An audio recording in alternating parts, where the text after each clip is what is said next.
how are things today different from the 1940s? Like what is one of the biggest differences maybe? It's very sad. Well, I think one of the things is that our grandchildren or our great-grandchildren, they have toys out of the gazoo. We got one toy at Christmas maybe, but they have stuff all over the place. And even our children had a bunch of stuff. We had to put some of it away for a while and then bring it out again. But well, there's so much plastic that most of the things are made of plastic or that type of thing, so that they are a lot less expensive. But and they wear, most of them, if they're well made, they last a while. But ours were made of metal and a dump truck or a steam shovel. And we passed those down.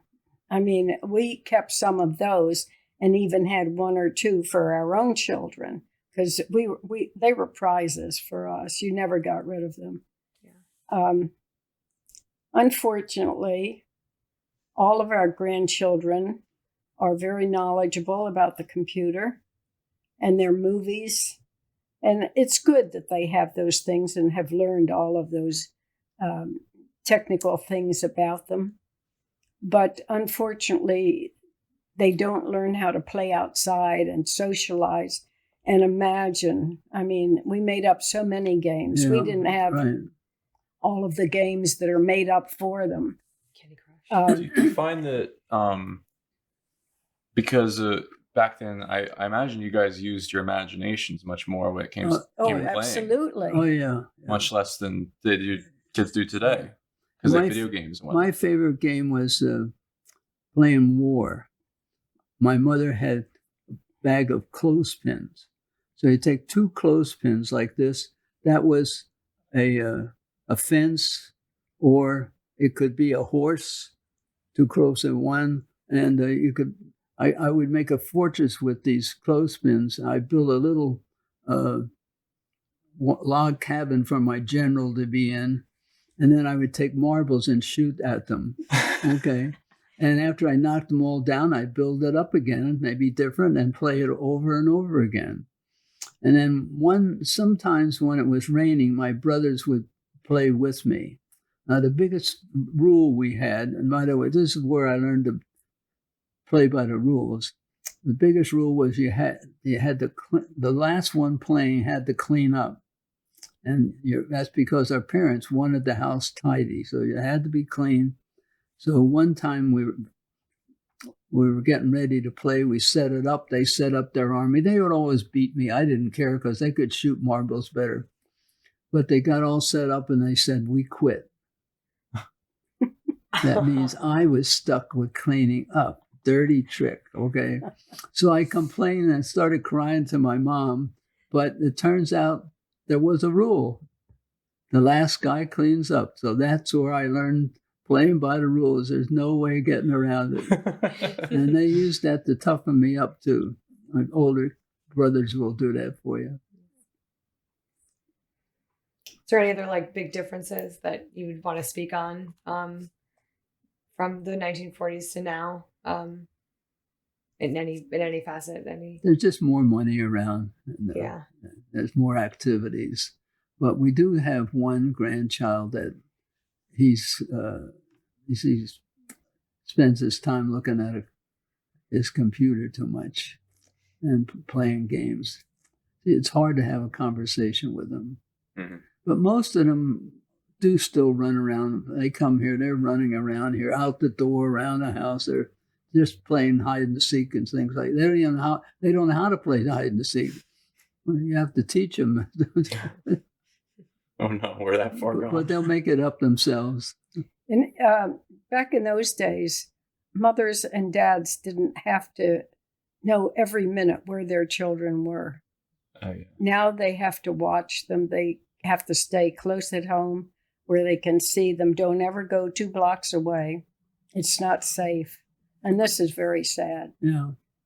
But back then, Oh, yeah, we would when you were play all day on a Saturday or I something. was about 4 years old when my older sisters and one brother wanted to go to Harvey's Lake. And we walked all the way 3 miles to Harvey's Lake to go swimming for the day and walk back. Didn't think anything about it. I would go walking off into the woods across from our farmhouse by myself. I loved doing that, climbing up the mountain and maybe picking wild blueberries or raspberries. Now, I was under 5 at that time.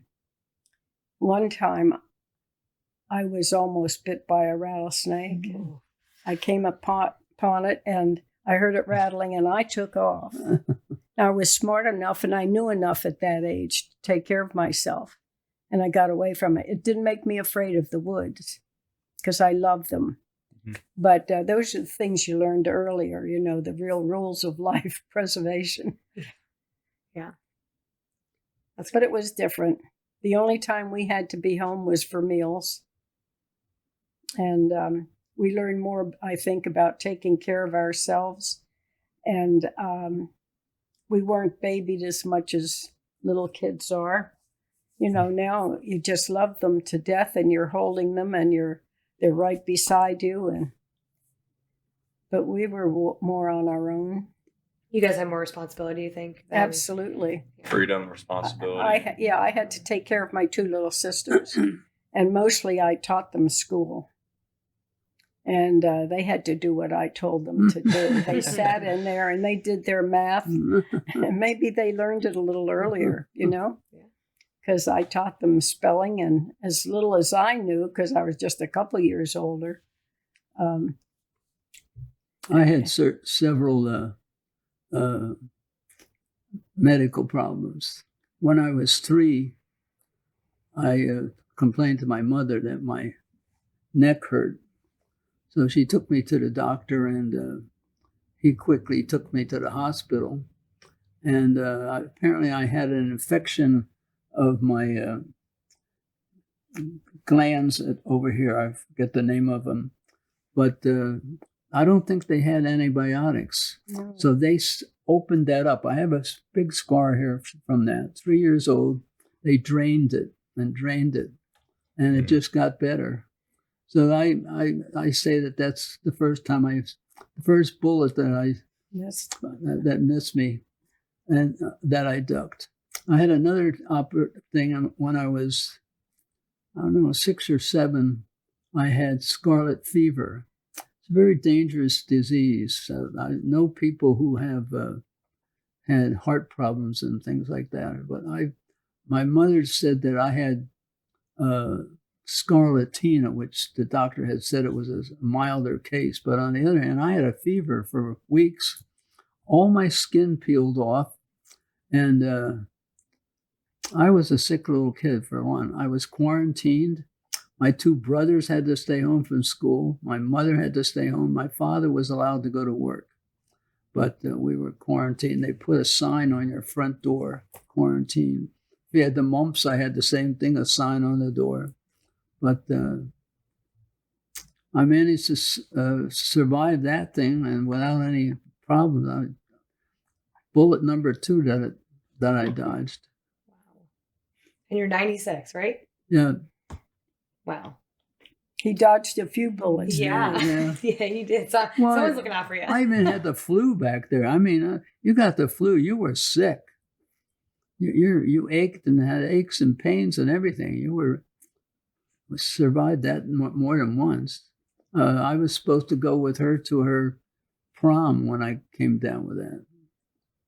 The very night before, or day before.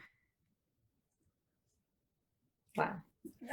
One little story about my brother. He was 2 years older than I, but he seemed to have more problems in school. I helped him with his spelling, and I helped him write some of his paragraphs, his English work that he had to do. And for that, I would lace up his high boots, to go to school. A lot of things like that. As he got older, we found he had an incredible mind. He invented many things. He worked at the Bethlehem Steel through me. I was a babysitter, and the man that I took care of his children asked me if I had a brother, and I think he must have heard something about him. And he said he'd like to hire him in the chemical department. And he was there for the rest of his life, moving up the ladder. Terrible time trying to read and to spell. And as I think about it, I think he had dyslexia. They never knew about that at that time. And he just didn't see things as other people did. But he invented a bowling ball measurement where a ball for measuring bowling where the balls holes individually. Wow. And you could get, for your 3 fingers, you could exactly put the ball where it was comfortable. And he was very fortunate with that. He worked on the bowling alley and figured out how they could keep air conditioning. They could keep the wood from the bowling alley warps from warping with time. So he had a passage under there where he controlled the air content. And he was the first to put together the golf carts. He was a wonderful mechanic, and he loved to work on those all the time.